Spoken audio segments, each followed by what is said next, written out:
watching the dog show. Another new episode is coming up tonight.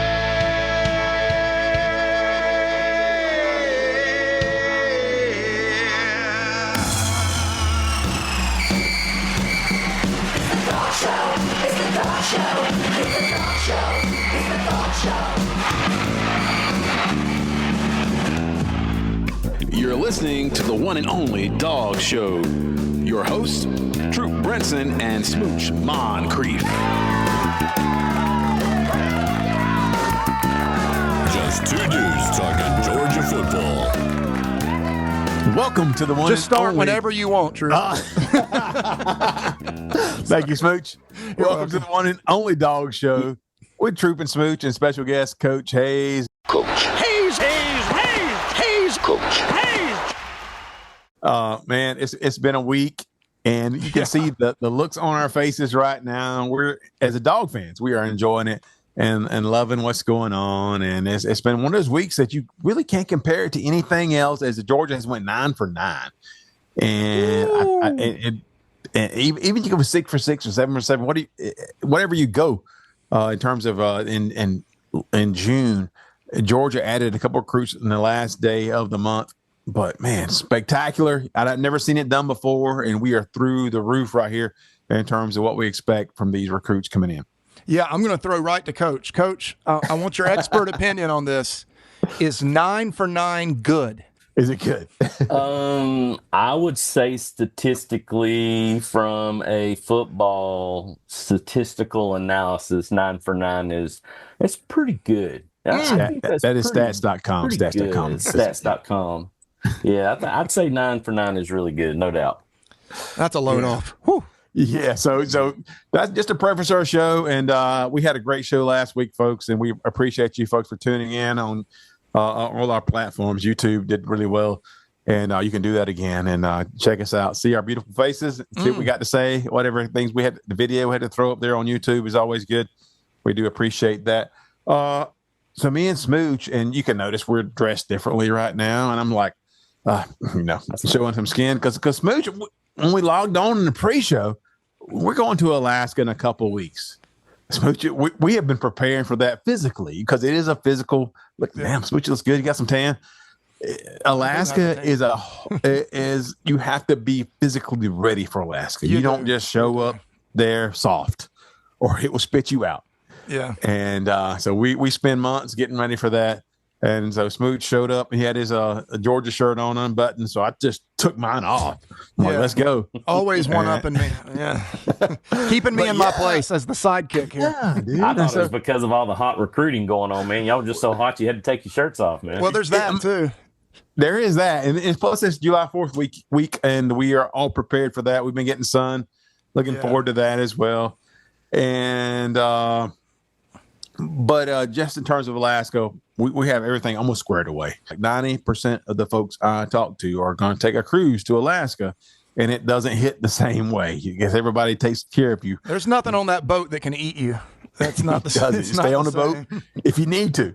Yeah. But and so I even pulled out. So I prepare a lot of the gear for us. We have some gear already in Anchorage in our storage facility. Yep, we have one there. But then I get a lot of stuff. So let me see. What you got, Troop? He's got my reel. That's what he's got. Yeah. It's we got a lot of these reels are like Reddingtons, like, and it's a big beautiful reel. If you want to, if you in not a politics, big beautiful bill, but a big beautiful politics, reel. right? And I so like it. I think this is Amy's or Smooch's, and it's just beautiful. I think Amy's is the green one. She likes the green. That's hers. Listen to it. That's pretty. Listen to it. That's baby making music right there. Yeah. A beautiful reel that I got 80-pound braid on it. And then we attach a 20 to 35. I think I used this year 20-pound, like a mono leader. Mm-hmm. And it was about a 5-6 foot leader, 60 inches. And with our I guess our weight and hook ideally on it. you attach a giant salmon to it. That will happen. Yes. Yeah. But that's what we're doing, and we're so close to going there, and we're going to kind of take a lot of our fans along for that journey. Yeah, and I wanted to say I'm bringing my whole recording deck, so we'll Really? Oh, yeah, my I'm goodness. gonna bring the setup, so it fits in a bag. So I'm gonna carry it with me, and we're gonna do some stuff, put some stuff out. I got so tired of not being able to upload material while we were there last year. But with another eye on, of course, what's going on with Georgia, and this past week, Coach, and I just texted Coach. So I do appreciate you coming on. But he was cutting grass. He got a new mower in the past Got a week. new mower. Mm-hmm. And I just texted him like 20 minutes ago. Hey, we're about to get on the air and talk about some football. You got a minute? And he's like, let's go. That's anytime, man. Anytime. It's just like when you're in the coach's office. Coaches want to go up and draw up on the board and you start talking about stuff. I could sit there and do that all day long. You want to talk ball? We definitely talk some ball. I'm always about that. But I'm going to be one of your fans watching the show, watching your show from Alaska. I think that's going to be fun to see and for you guys to experience. I was curious, what are the people that live up there that are indigenous to that area? Will y'all be interacting with those that might be native to that land? And Yeah, the natives are, especially when you fish with the natives. That's what I was figuring. I'll say this. I'll say like in Anchorage where we land, we'll spend a day or two there. But Anchorage is you got a lot of natives there. Yeah. Mm-hmm. But as we move down south, you see less and less, and they all fish. But yeah, you see a lot of that, and it's the whole because Alaska is the last frontier. It's the 49th state, and so you're always going to see things and people that you're not accustomed to. Well, the interesting thing with the natives is because of their settlement with the American government and the Alaskan government, they don't have the same regulations that everybody else has. So they do not. They don't have a limit on fish, and they don't have a limit on method they can use to catch the fish. So they got a pretty sweet deal. So, but yeah, they know how to get they know how to get the salmon out of the water. I will say that they can do that. And y'all just y'all can transport it back when you fly back. So it's exactly like luggage. Yes. Yeah, and we process it. There's a processing plant we go to in Homer. Mm-hmm. That will take every fish that we caught and they'll process it however we want it in terms of how the weight of it and distribute it how we want. And they can put it in, they flash freeze it, clean it, put it in flash freeze it in 50 pound, which is what your luggage limit is, right? Yeah, right. And separate it how you want it. And that's why we will, what you get some, I'll get some, and they have little hand trucks. They got little hand trucks for them at the airport. You just put them on there, walk them to the plane. They know exactly. You gotta plan that out in the right timing. Yeah. So that when you get that process, you're maybe leaving it in a day or two after that. If you get it done midweek, I had like 2 years ago. Was it? Yeah, it was 2 years ago. Yeah. And so we got all of the salmon, and it was Smooch's first time in Alaska. And I was like, take this. It was a great thing I did. Take this 75 pounds of salmon. You take it back to Huntsville. I'll take whatever's left with me. Well, our connection from, I think we went from Anchorage to Dallas. A lot of times that's to Seattle. We went to Dallas and we had a delay. So we sat for like 2 hours in Dallas. Well, my fish thawed enough that when I went to Atlanta and got from Atlanta to Swainsboro, when I got home and opened my cooler, it didn't feel right, and I would not eat. Oh yeah, you don't mess with that. And Mine was 50 pounds of glorious magic. Yeah, mine. I felt like the experience was worth it. Honestly, whether I bring home any salmon or not. But 2 years ago, I didn't bring home any salmon that I would eat. Yeah, I didn't trust it. And he should mention these are 50 pounds of just fillets. We fillet it up. 50 we pounds the carcass is gone. Yeah. Yes. You got to fillet them to hike out because they're so heavy, and it's I bet 3/4 of a mile hike to get to the. Yeah. And so that's awesome. That's like 2 weeks, guys, and so we're going to take you guys on that journey as well. Absolutely. And it looks like Georgia's done a lot of the heavy lifting in their recruiting. They've been hunting and fishing too. Yes, they are. Yeah, yes, they have taken care of a lot of the lion's share of the recruiting, and to the point that is it 26 recruits right now? Georgia's. You don't know how much room they have left. We're going to talk about these recruits, but I just wanted to say you don't know how much they have left. Georgia has been elevated and based off this past week to the number 2 team in terms of recruiting this cycle, right behind USC, who has a few more recruits than everybody else. They're still like 30, 31, and Georgia's everybody else a few behind. But I feel like Georgia has taken care of a lot of the needs right now. And this week was defensively a juggernaut.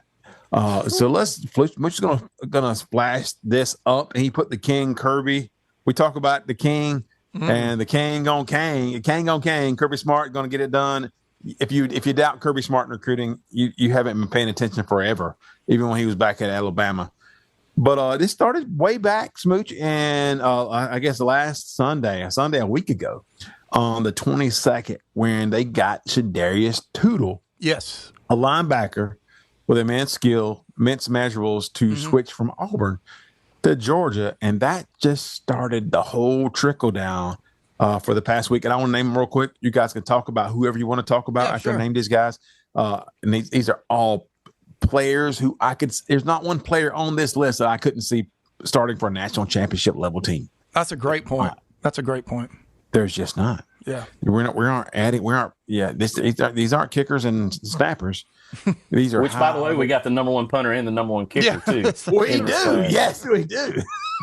Well, yeah, with Toodle, we moved down to Khamari Brooks, an edge player, Corey Howard, an edge from Valdosta, Jay Lamar, one of the few offensive players, a big-time running back from Colquitt County. Then another wide receiver from Craig Dandridge. And then one of the two biggest players, Chace Calicut, a safety or a defensive back, let's say that, and James Johnson, two back-to-back huge players. Huge. That we didn't really feel like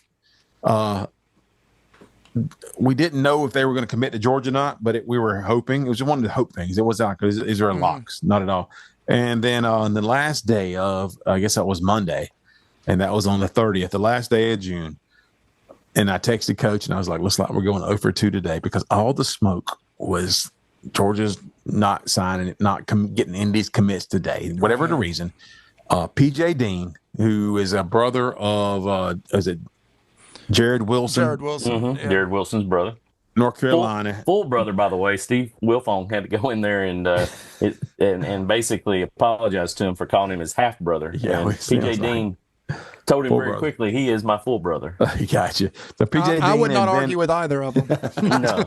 Yeah, and then, so defensive lineman PJ Dean, highly rated 4-star, and then Preston Carey, defensive lineman, another defensive lineman who we don't know a lot about from New York. And Preston Carey was the last commitment of the week. 9 for 9. 9 for 9. And tell me, Coach, what you think about that haul. It's unprecedented for a lot of programs, but not for Coach Smart and UGA. This is something that's become the norm. And what I want to even tell you, prefacing what you just listed out, a lot of people don't realize prior to the Shadarius Toodle flip, there was another flip. Caden Harris came from Vanderbilt to Georgia as well. That also, and then Ekene Ogboko, an offensive tackle, a good haul for the offensive line, was part of that front end as well. And for me, looking at the puzzle pieces, I think across the board, what we love to see is that it's not scattered out everywhere. I mean, or scattered, where you're really defensive back heavy with no defensive line haul or no offensive line haul. We are hitting in all the right places to fit those depth needs that we want to see that, as you said a while ago, kind of fits the criteria for a championship-bound team, something that's going to put us back into the elite status of having so many guys out there that are showing 5-star talent that are NFL eligible, or not NFL eligible, NFL ready, that are being prepped for the NFL. I think we're beginning to see that in the process of this recruiting class. There's going to be some other small, not small, but I mean, not as many as that we had of 9 guys over a 9-day period. And numbers wise, but we are going to still have some explosive commits here. I say we're probably going to get up to about the 30 mark. A lot of people are predicting 31, but I'm thinking the 30 mark. And those last 4, are going to be truly like finding the last four pieces in that puzzle that take us over the top, that push us to the number one spot. And, nobody's talking about, believe it or not, Bama. Bama's also making a run. They've got a lot of guys that they're looking, high 4 and 5 star guys that they're going to also, so they're going to be coming up that ranks as well. We're going to see that too. But I just think it's one of those things that for another program, it would be something that's unprecedented to say, but for a Georgia Bulldog fan, we've become to see it as the norm. We're always a little, uneasy about it because we just don't know the intangibles that it's already been taking place. The chess pieces are in their place that Coach Smart wants, but he has definitely made Georgia fans very, very happy over this past week and a half, no doubt. Yeah, I was tracking Dandridge, Brooks, Johnson. They were I kind of ranked them like this. In my mind, we were probably going to get Dandridge. We had a 50-50 chance to get Khamari, Brooks, and we had a chance to get Johnson. We ended up getting all three, and you throw in Chace Calicut, which is just ridiculous. I started 2 weeks ago. I had no idea he was even in the picture for Georgia. Aside from, of course, he's an elite player, so they've had. Which month ago I never heard of Calicut. Yeah, I saw a couple of things, but it's his size. You're always going to see somebody talking about it when you're 6'4" and you flip your hips like Derek Stingley. People are going to start noticing. But to land all of those guys and have guys like, look, Shadarius Toodle, that is a really good get, but they have added so much. He probably hasn't been mentioned anywhere but this show in the last 3 days because it's an abundance of riches. And I just think Coach touched on this. I was thinking about, I always try and think of things from a way it affects players' minds. I think that what you've done with this elite haul here late is you've made those final 4 or 5 spots seem so elite and so desirable that you're even going to someone that's sitting on the fence. They're like, oh my gosh, the University of Georgia, the greatest recruiting run possibly in history right now. They want me to take one of their final spots. So Kirby has placed a premium on the spots yet to be filled just by this recruiting run. Mm-hmm. So, Smooch, do you think, does it feel orchestrated? Because in the past, it's felt like if Georgia lost a recruit, so maybe not even lost, but a recruit who was looking at Georgia and another team chose that other team, and Georgia had another guy ready to pull the trigger, and it's like Kirby Smart said, "Okay, go, go. It's your time now. Do your thing." And we don't want the zeitgeist of it, I guess the feeling of our recruiting to feel like we just lost. Mm-hmm. And so he's always ready to pull that trigger. Right. It just doesn't happen like that. You don't have these guys, everybody boom, boom, boom, boom, boom, boom, boom for a full week. And at this time, we talked about that June was a big week, a big month for recruits to make their decisions, but we didn't anticipate this. Mm-hmm. And then to have a couple of recruits that we mentioned earlier in Calicut and Johnson, who, I think Johnson is a South Florida native, mm-hmm. and then Calicut, a Texas guy. Mm-hmm. It felt like those guys were just like wishes. Right. And but they could both be centerpieces. Mm-hmm. And you might, if you don't know their name now, just like I told you, I didn't know who Calicut was a month ago because I didn't need to know. Because he wasn't a Georgia guy, right? Then he commits to. We see the smoke, and he commits to Georgia. And then we start looking at the film. We're like, this guy is there a better defensive back? I don't care what position. I don't care if you say star, safety, cornerback. Is there a better guy than Calicut at this position? I haven't seen. I really haven't. We watched the film, and I was like, oh my goodness, is this guy's one of one? When to me, just looking at him. 100%. Could be one of those guys on defensive side, and it's amazing. And look at James Johnson, and he is in the backfield constantly. And so I'll read some of this as well. Now I'll turn it over to you, Coach. But I was looking at, and people were talking about, everybody always wants to say Jalen Carter, right? There's not Jalen Carter is just every cycle. It's rare, right? Mm-hmm. And so don't get caught up on that, but. If you want to look at a defensive lineman who has that ability to get in the backfield and has the ability to, like a James Johnson, he's one of those guys too. He might not be a Jalen Carter yet, but he's a very impressive. I like what both those two guys are impressing me in terms of leading a defense. Yes. And, a lot of people don't think these guys have still got a senior year of football to play. And we've got guys that are coming in as freshmen from the 2025 class. Mind you, we got Elijah Griffin from last year. So you think about those guys stacking, and you think about what we had with Jordan Davis, Devontae Wyatt, Jalen Carter, and those guys complementing each other so well in the front. Not only was it great to see them hold gaps, was it great to see them create havoc in the backfield, but they also did such a stupendous job for our linebacker play as well. That's the reason why I enjoy watching what I see from James Johnson, because I actually gave him he gave me those Devontae White vibes watching him in his high school film. So, there's a lot of things that I go with that. I'm not going to compare Jalen Carter because, as you said a while ago, a term I love to use is one of one.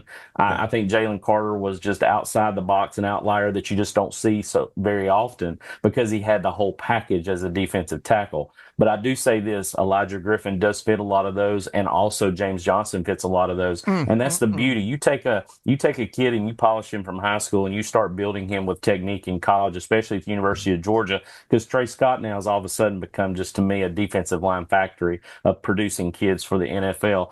How in the world, if you're a defensive lineman, would you not want to go to Georgia and do what they've done to continue? Because it's not like you've got to go out there and play 65, 70 snaps a game. You're coming in for specific times and skill issues when you're needed, and you get that spot play. You get a chance to keep your legs fresh because you have so much talent surrounding you, and you can become the man doing that kind of deal. So, it comes down to it. Chace Calicut, the only person that I could say watching film that's comparable to him was Jaira Edwards, who I think is trending towards Alabama. He's one of those big recruits Bama's about to get as well. But I don't think Jaira covers the pass as well as Chace Calicut did. I was high on Jaira when I first started doing work with him and reviewing his tape. But after watching Chace Calicut, I've kind of said, I feel like that's a good, switch out. If Bama gets him and we've got Chace Calicut, I'm perfectly fine with that. Also, too, doesn't it feel like now, after all this huge onslaught of recruiting's taking place, does the Jackson Cantwell news back when we were all just been out of shape, it seemed like, about him going to Miami, does that not soften the blow a little bit for us now,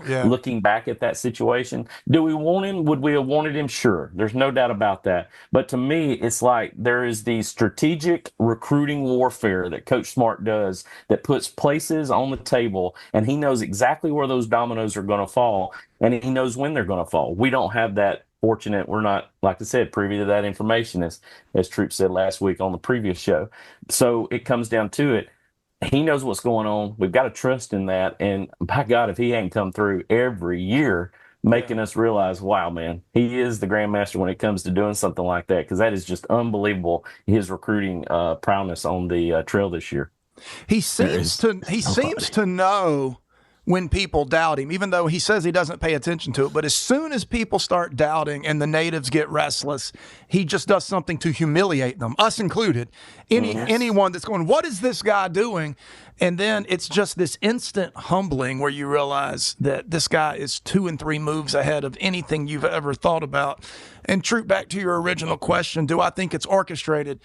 If Kirby is a consistent person that we've come to know or at least observe, number one, it is 100% orchestrated. Number two, we do not know how and we do not know why.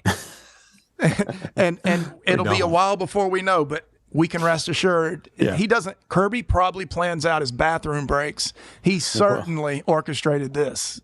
There'll be a 30 for 30 on Kirby Smart at some point, and it'll be like nuts because he just doesn't leave anything undone. And when you look at a player like, and coaches mentioned Cantwell, and we felt like only because the couple of weeks leading into that one of the number one offensive linemen in the country, and it's more of the, I guess it feels like if you get those guys and you can, it's a bragging rights part of it. It feels good to get those guys who are rated so highly. And there was a lot behind that. It wasn't just a rating, but I feel more comfortable knowing Coach Smart knows what is in Georgia on the next cycle. So you have to kind of weigh that. You have to weigh what do I spend right now? How far can I go? How far can I push? Because money is involved now for sure. Right. How far can I push for this recruit, and what do I have behind that? And those are things that are you have to consider any kind of buying index, any kind of thing that people in regular make purchases. It feels really shallow to say purchases, but a lot of times if it's money's involved and you got another a player that you can wait on. Mm-hmm. And Georgia's got a couple of players right now who may not start this year, who in the same position. Mm-hmm. Jaw Jackson is one of them who could be a next world top tackle if he comes in his own. The size and the measurables will let you know about that. But and I just feel good that they know the whole picture. But it does feel orchestrated when we look at how things the triggers were pulled each day in the past couple of weeks leading up to the end of a month. And then it's some more meat left on the bone, but like Coach said, it's very high level. When we look at Prothro, who is trending heavily to Georgia, another tight end, ex-receiver, top player, and then Tyler Atkinson as well, another 5-star, both those 5-star players. And then we saw Derek Cooper, who just backed off of that July 12th commitment date. And people were saying they didn't know if that was good or bad. And Georgia fans said that's good. And I was like, I don't know, because Texas is getting involved with that as well. And he's a running back, of course, a big-time running back. And Georgia would love to pair him with Lamar, who they just took last week as well. But it's just a few more players, Coach, that Georgia has targeted right now. What do you feel about this last few spots, 4 or 5 spots remaining? There's something about when you have a person who's in a really good movie and they haven't put the movie out yet, and you talk about spoiler alerts. I think Lamar set us up when he did his little small speech after committing to Georgia, talking about what was expected in the running back room. And he mentioned in his interview process, there was, I don't know if it was just a word slip or whatever it may be, that there was the possibility of seeing 2 people in the running back room. And I know Savion Hyder has been, to me, migrating towards Michigan. So that's the reason why the Derek Cooper information to me sounds really interesting. So that's going to be some nice drama to see going forward. But I see the big names. And I think that's probably that fit along with an offensive lineman. We need another offensive lineman. You've got Brett Colajay out there that's he's one that's going to be, I think he's at IMG Academy. I think that's one that we're going to be talking about down the road that probably commits, that adds to that offensive line depth that we want to see. Derek Cooper is going to be the intangible fun one. I think that's going to be the one that kind of keeps us on edge. Tyler Atkinson's probably going to fit that as well. But I see it just really depends on what Nick Abrams does. As I said last week, if we were to get Shadarius, Toodle, Nick Abrams, and Tyler Atkinson, I might be down on the floor hands up in the air saying, it's time for an investigation, probably. It's crazy. But I think Nick Abrams could dictate what Tyler Atkinson does, or vice versa. I think if Tyler makes that move, that may move Nick somewhere else, and that's perfectly fine too. But with the possibility of Prothro, you've got Cooper, you've got Tyreek Green, the other corner. Those guys, there's about 6 left for about 4 slots. And here's the thing that I really like.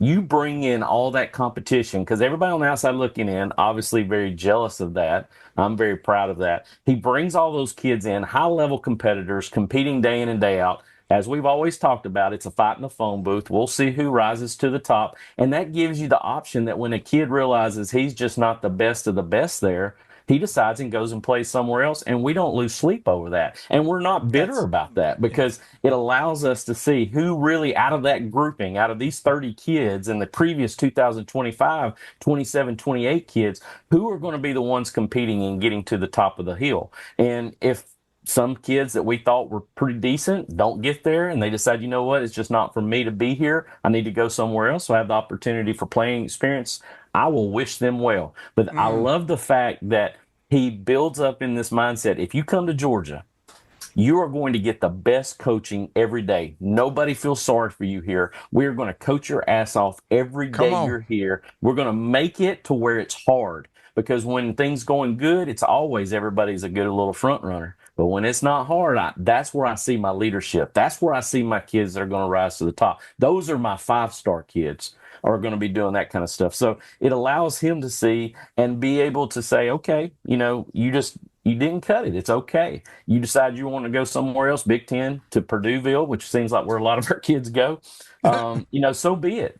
I'm perfectly fine with that. Yeah. He realizes he doesn't have the ability to rise to the top. He's got better people in front of him. He's never going to get a chance to play. But that's the beauty of him being able to orchestrate all of these people, as we mentioned, and bring them in, build a framework for them, and realize, you know what? We're going to let you fight in the phone booth. We're going to figure out who the best 11 are. And then the rest of you, if you decide to go into the transfer portal, we can lose that depth. That's the depth that you can lose. But I think that's what's beautiful about his recruiting process. He's going to recruit at a high level. He wants the best of the best, and the best people are gonna play. I love it. So, two things that came to mind there. Chace Calicut said those exact words, Coach. He said Georgia was poetry, man. He said that's the first team that didn't kiss my butt. Mm-hmm. Hey, I met with them. They told me what I needed to work on, and that's what I want. That is a one-of-one type of alpha mentality. That mindset is so rare. To be that freakishly competitive that you want someone to tear you down and be critical of you. And then you have to have the talent to go with it. But Mama raised him right. She did a really good job. Yeah. He's going to look good in red and black.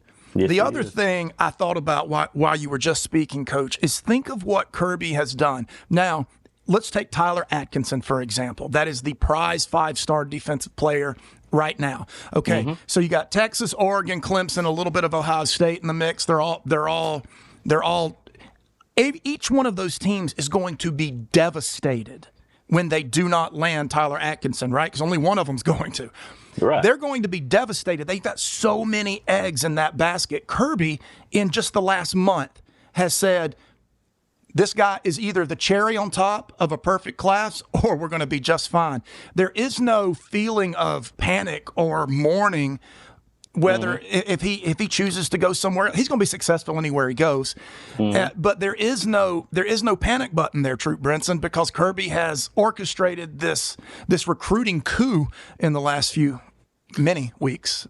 Yeah, I feel like Tyler Atkinson as he is an amazing athlete. He's one of those guys defensively that he's shown you physically and with his game film what he can do, but he's played the game.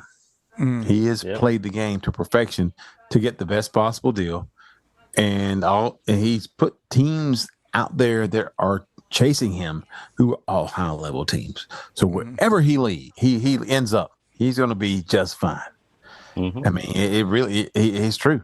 Yeah, he's put a lot of quality teams and coaching staffs chasing him, so he's going to be good. He's going to make the most amount of money and have a quality coaching staff around him with quality players around him. But I feel like Georgia, we had circled Atkinson for months, but as time has gone on, and we want him, we really do.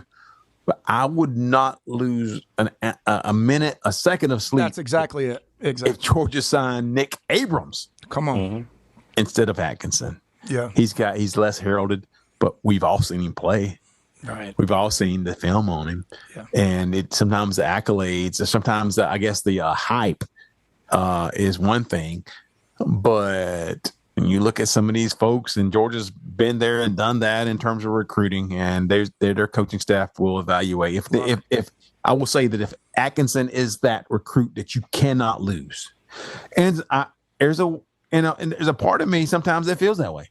Is he the KJ Bolden for Kirby Smart that says, I can't lose this guy. He is that player that I need on my defense that will set everything else off. Is he?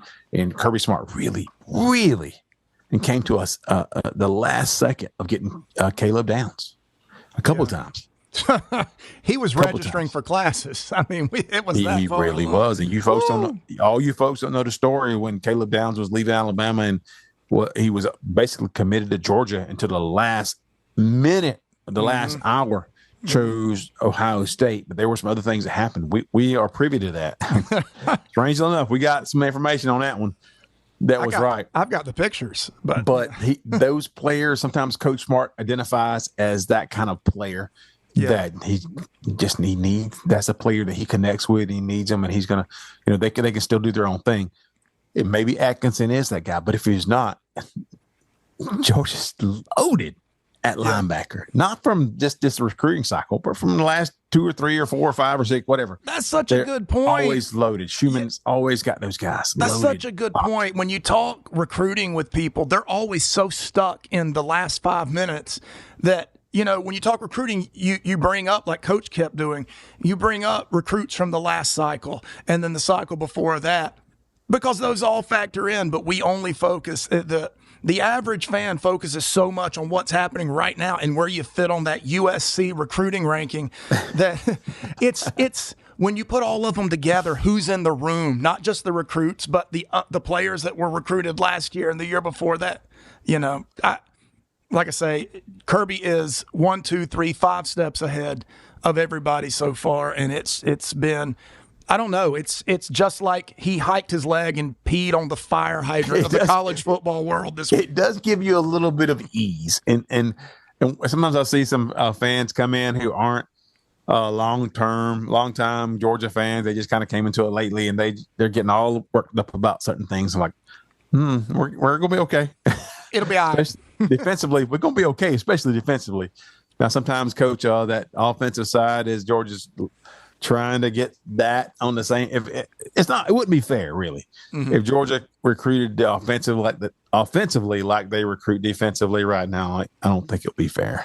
And it's something I think that's beginning to come about because, I remember when Trey Scott was struggling there for a while, and we really put a sort of this question mark over his head. And then all of a sudden he started bringing in just knockout after knockout, and nobody questions that anymore. Dante Williams, same thing. We wondered why he brought Dante Williams in, and look what secondary haul that him and T-Rob had pulled in this year. You look at what Stacey Searles is doing. He's continually finding those solid 4-star, high 3-star kids and still competing for some 5-star. Look, that's something that's probably, if you want to say any kind of downfall, he hasn't really landed that really true 5-star yet, but he's still developing those kids into solid. Those first 6 he got that was in the Daniel Calhoun group, that we're going to get to see a taste of his class this year that are going to be starting at the guard position in Daniel Calhoun. We'll be very excited to see. But I think those things are beginning to catch up. Now it's Josh Crawford's turn. Josh Crawford also needs to step up and fit that role to find that, we've talked about it more than anything, something complementary to Jay Lamar that hits higher than, signing back-to-back 1-year recruits. Because like I said, we can see that becoming an issue with depth as time goes on. But I'll go back to what y'all say about Coach Smart and something that a lot of people don't talk about.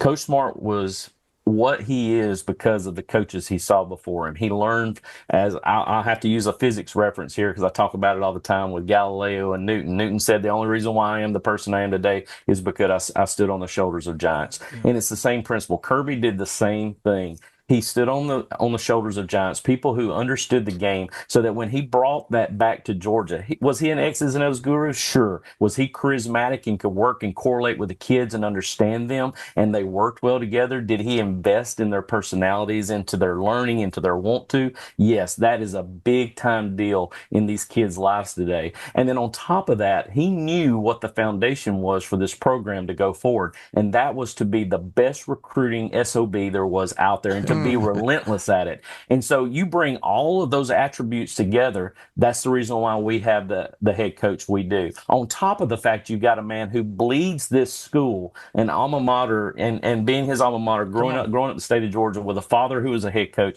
all of those things compound together. And that's the reason why those kids love to play for him. And what's nice is that he's proven it. It's not something that's just fallacy. He has shown year in and year out, I am going to take guys, develop them, make you competitive as hell. You're going to work your tail off every day. We're going to see you guys playing, hopefully 12, 13, 14 games every year, playing for opportunities for the playoffs, for the national championship. And we're going to get you an NFL contract that's going to set up you with generational money for the rest of your life and you and your family. That is an unbelievable promise that you can give to each kid that comes in and decides to sign their national letter of intent at the University of Georgia. That's what makes him special. That's what makes this program special. And that's why you're seeing this unprecedented run right now of recruits in this 2026 class.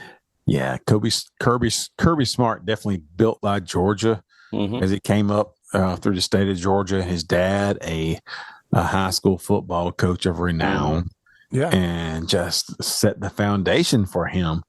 But he was also he was also in contact and worked with a lot of good coaches along the way. And I mean, we could do a whole show about the coaches that I think formed who Coach Smart was and helped him build upon that. What he already had a very good foundation from his father and from coaching, and what his thoughts were in terms of what a coach, what it meant to be a coach who dealt with high school and college kids, and what that would entail, and what you had to be about as a man, and how that would resonate, and what you're really about, what your foundation is. And so even before he met Nick Saban, and that was a big part of it, Smooch.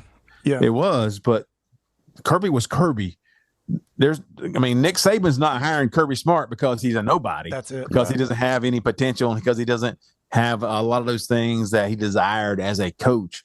And he proved it with Alabama. And then when he got his own opportunity for Georgia, man, he's just flourished. Yeah, and you've got to prove, or you've got to have the ability to learn osmotically, to learn when you're with these other coaches. For every Kirby Smart, there's a Jimbo Fisher, right? You coached with some of the same guys, some of the same greats, and there are so many coaches that they're stuck in whatever their system is, their individual philosophy. They're not self-critical. There's a thing we use in my profession all the time, and it is always be self-suspicious, be your hardest critic, always. And I think that when you take that mentality, which Kirby has, and that is, how can I get better? Not how can I help everybody understand how good I am? How can I get better at what I do? And then you put them rubbing shoulders with the best in the business. You've got a guy that just absorbs like a sponge rather than repel.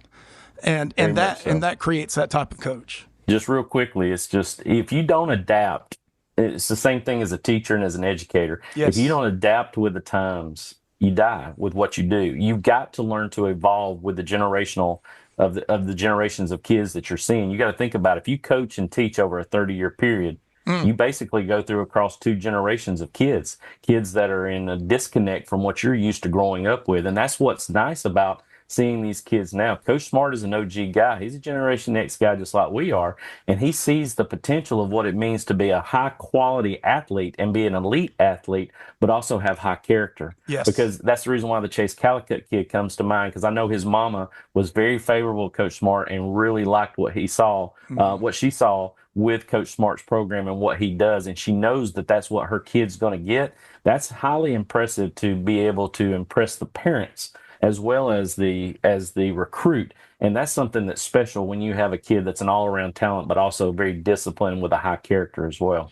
One of the recruits from the 2025 cycle, I cannot remember the name off the top of my head, but I saw an interview with the mother, and she told Kirby Smart, "I'm giving you a boy, you give me back a man, and we'll be fine." And that's exactly what happens there. True Brinson. Yes. What a week. We'll look back on this week and with fond memories, of course. I will say this is July 4th, Independence Day week. What you guys got going on this week? Smooch, what you got happening in Huntsville this weekend? Well, there's seven people living in my house. It changes from time to time, but right now there's currently 7. So we're definitely going to eat. So we want to do something American, of course, because America. So this year the menu is I'm going to make corn dogs, and I'm going to make deep fried Snickers bars. So they don't get no more American than that. That's so fair. Swing by if you're in North Alabama. Come on out. I got you covered. Snickers bar. Coach, what you got happening? Oh, man, I've gotten to the point now where I've got 2 grills going. I've got my pellet grill going. I've got my smoker going side by side. I'm going to have ribs on the grill. I'm going to be cooking hamburgers and hot dogs for the kiddos. We've got a pretty big family. I'm the middle child of 3. We're going to have my sister and brother over with their families, and my mom and dad's going to come over to the house. And I don't know if my wife's family's coming over at all, but I'm planning on feeding about 20. We'll see what happens. Come on. That's beautiful. But, yeah, we're going to eat good, throw up some fireworks in the air, because we got a big old backyard that I just now freshly mowed.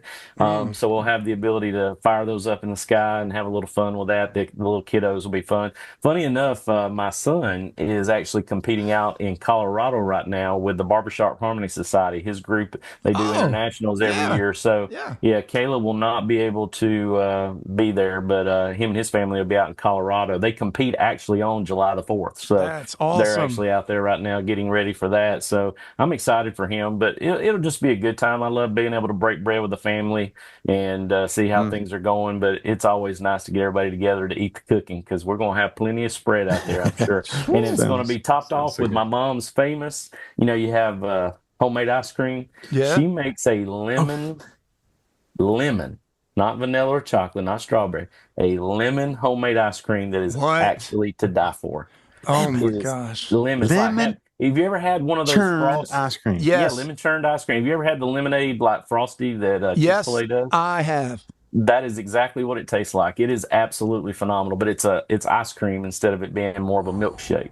Interesting. Oh my God. It is amazing. It is so refreshing too. It's awesome. Does she take online orders? I know.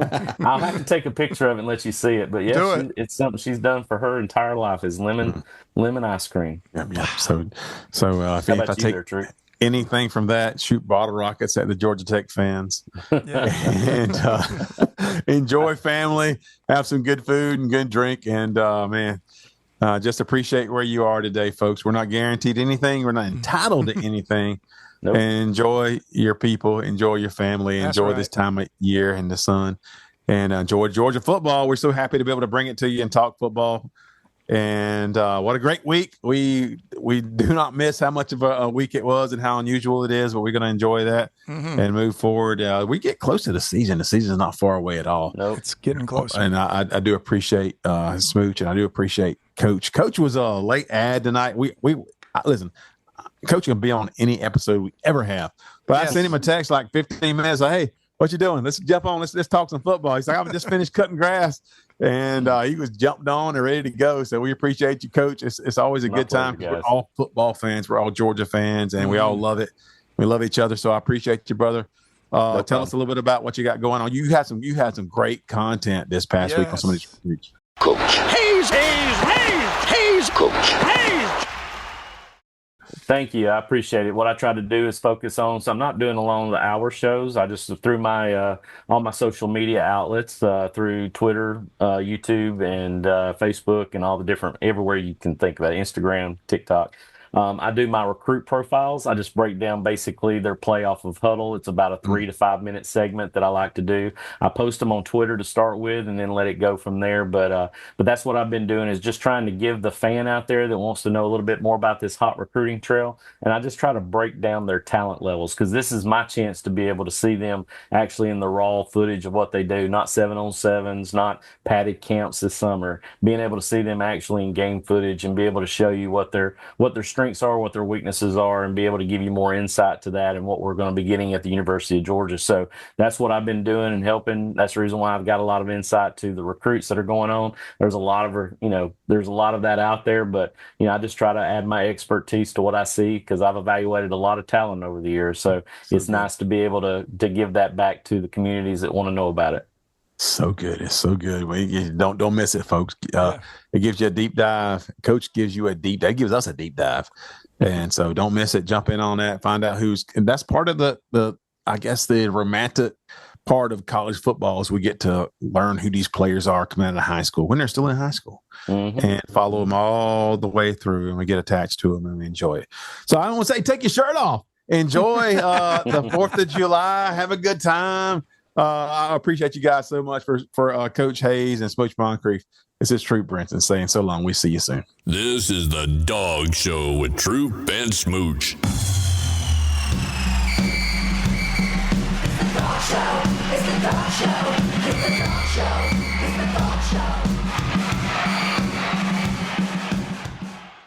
Y'all are embarrassing.